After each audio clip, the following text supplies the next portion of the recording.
So, welcome back, students. The next topic is superposition principle. Last year also, we studied about superposition principle in the case of waves. There, the amplitude of the wave we add simply. So, just addition itself is called superposition. So, in this case, we have to find the total force on a body, the total force due to any charge. So to find that force, we can use the superposition principle. Now, look at this figure. This figure consists of charges Q1, Q2 and Q3. And we have to find out the total force acting on Q1. From Coulomb's law, we know that if there is any two charge present in a system, there will be Coulomb force acting between those two charges. So, in our system, there is three charges, that is Q1, Q2 and Q3. So, Q1 is affected by force due to Q2 and force due to Q3. So, the total force acting on Q1 will be the sum of the force by Q2 and force by Q3. So, the addition of all the forces, that means the addition of force due to Q2 and addition of force due to Q3 is actually what you call the superposition. So, here it is given F1 is the total force acting on the charge Q1. F12, look at the subscript, F12 is the force acting on Q1 by charge Q2. So, F13 will be the force acting on Q1 by Q3. And if there is a fourth charge, it will be F14, that is the force on the Q1 by Q4. And we can write the force on Q1 by the charge Q2 according to Coulomb's law. It will be 1 by 4 pi epsilon 0 Q1 Q2 by R12 square into unit vector R12, where R12 is the distance between Q1 and Q2. Similarly, we can write F13. What will be F13 then?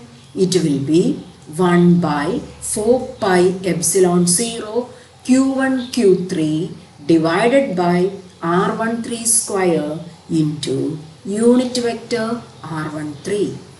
So, if there is a system with n number of charges,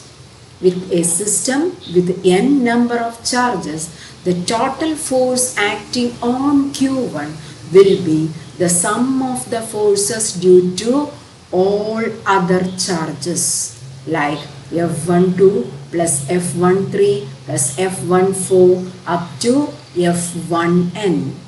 And F1n is the force on Q1 by the nth charge.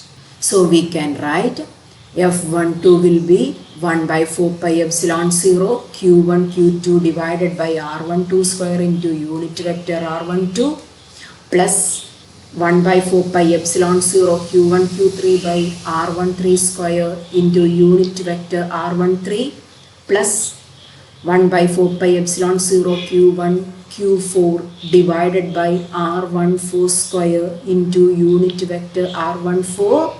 And likewise, considering the nth charge, it will be 1 by 4 pi epsilon 0 Q1 Qn divided by R1n square into unit vector R1n.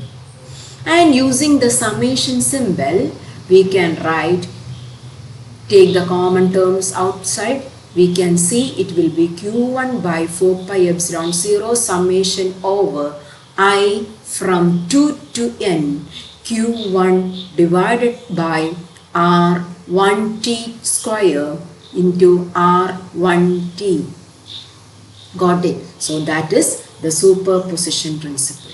Moving on to the next topic, electric field. Electric field is a vast topic. It is very interesting actually. To study about electric field, it will be much better to compare it with magnetic field. അതായത് പലപ്പോഴും electric ഫീൽഡുകളെ കുറിച്ച് പഠിക്കുമ്പോൾ നമുക്ക് ഏറ്റവും അധികം അല്ലെങ്കിൽ നമ്മൾ അനുഭവിച്ചിട്ടുള്ളതോ അല്ലെങ്കിൽ നമ്മൾ എക്സ്പീരിയൻസ് ചെയ്തിട്ടുള്ളതോ ആണ് മാഗ്നറ്റിക് ഫീൽഡിലെ പല കാര്യങ്ങളും. അതുമായി കമ്പയർ ചെയ്ത് പഠിക്കുന്നതാണ് നല്ലത്. അപ്പോൾ ഇലക്ട്രിക് ഫീൽഡ് എന്ന് ഉദ്ദേശിക്കുന്നത് ഒരു ചാർജ് കൊണ്ടുവന്ന് വച്ചു കഴിഞ്ഞാൽ ആ ചാർജിന് ചുറ്റുപാടും ചെലുത്താൻ സാധിക്കുന്ന ഫോഴ്സിനെ ആണ് നമ്മൾ എന്ത് വിളിക്കുക? ഇലക്ട്രിക് ഫീൽഡ് എന്ന് വിളിക്കുന്നത്. നമുക്ക് ഉദാഹരണത്തിന് ഒരു മാഗ്നറ്റിക് ഫീൽഡ് എടുത്തു കഴിഞ്ഞാൽ ഒരു മാഗ്നറ്റ് കൊണ്ടുവന്ന് വയ്ക്കുമ്പോൾ അതിൻ്റെ ചുറ്റുപാടും ആ മാഗ്നറ്റിൻ്റെ ഒരു ഫോഴ്സ് അനുഭവപ്പെടുന്നതിനെയാണ്, എന്തുമാത്രം ദൂരെ വരെ നമുക്ക് മാഗ്നറ്റിക് ഫോഴ്സ് അനുഭവപ്പെടുമോ അതിനെയാണ് നമ്മൾ മാഗ്നറ്റിക് ഫീൽഡ് എന്ന് പറയുന്നത്. അതുപോലെ തന്നെ ഇലക്ട്രിക് ഫീൽഡിനെ നമുക്ക് എങ്ങനെ വിളിക്കാം? ഒരു ചാർജ് കൊണ്ടുവന്ന് വച്ചാൽ ആ ചാർജിന് ചുറ്റുപാടും അതിൻ്റെ ഒരു ഇഫക്റ്റ് നമുക്ക് ഫീൽ ചെയ്യുന്ന ആ പരിധിയെ നമുക്ക് വിളിക്കാം ഇലക്ട്രിക് ഫീൽഡ് എന്ന്. The region around a charge where its effect can be felt can be termed as electric field. And we can here define or say about the intensity of electric field. തീവ്രത, electric ഫീൽഡിൻ്റെ തീവ്രത. നമുക്ക് എങ്ങനെ എന്തുമാത്രം ഉണ്ട് ആ electric ഫീൽഡിൻ്റെ തീവ്രത നമുക്ക് എങ്ങനെ അളക്കാം? അതായത് ഒരു യൂണിറ്റ് ചാർജ് നമ്മൾ അവിടെ വച്ചു കഴിഞ്ഞാൽ ആ യൂണിറ്റ് ചാർജിന് അനുഭവപ്പെടുന്ന ഫോഴ്സിനെ നമുക്ക് വിളിക്കാം ഇലക്ട്രിക് ഫീൽഡ് എന്ന്. സോ യൂണിറ്റ് ചാർജ് എന്ന് ഉദ്ദേശിക്കുന്നത് എ ചാർജ് ക്യാരിയിങ് 1 കൂളം. ആ 1 കൂളമ്പായിട്ടുള്ള ടെസ്റ്റ് ചാർജിനെ നമ്മളവിടെ കൊണ്ടുവന്ന് വെക്കുമ്പോൾ ടെസ്റ്റ് ചാർജ് കാരണം നമ്മുടെ സോഴ്സ് ചാർജിന് യാതൊരു ഫോഴ്സ് ഓഫ് അട്രാക്ഷനോ റിപ്പൽഷനോ ഉണ്ടാകുന്നില്ല. അതാണ് ടെസ്റ്റ് ചാർജിൻ്റെ പ്രത്യേകത. ആ യൂണിറ്റ് കൂളമ്പുള്ള ടെസ്റ്റ് ചാർജിൽ അനുഭവപ്പെടുന്ന ഒരു ഫോഴ്സിനെ നമുക്ക് വിളിക്കാം intensity of electric field, or in another word it is the force per unit charge. And the unit of electric field is Newton per coulomb or volt per meter, and it is a vector quantity. So intensity of electric field is the force acting per unit charge. And the next one is electric field due to a point charge. So it can be defined as the force that a unit positive charge would experience when placed at a point due to a point charge Q. So capital Q is a point charge. There you are keeping a test charge or a unit positive charge. So the force experienced by that unit positive charge is the electric field due to the charge capital Q. And here by the equation given above, E equal to F by Q, we can write 1 by 4 pi epsilon 0 capital Q into 1 coulomb divided by R square. So 1 coulomb is okay, so that is why it is written here only capital Q. So the equation for electric field due to a point charge will be 1 by 4 pi epsilon 0 Q by R square. And moving to the next topic, electric field due to a system of charges. So here we are having a system, a complex system having Q1, Q2, Q3 and Q4. And you are taking a point P.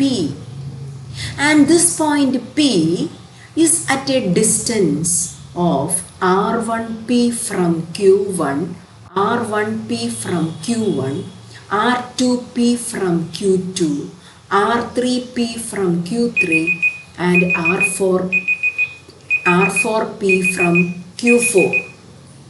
So the total electric field at the point P is the sum of the electric field due to Q1 and Q2, Q3 and Q4. So here we are writing total electric field at a distance r, that means at the point P is sum of the electric field due to all the charges. If there are n charges, E1 plus E2 plus E3 up to En.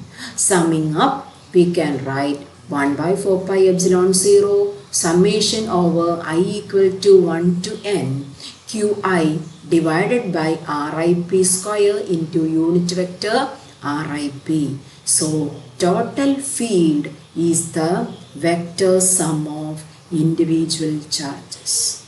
So that's all for today.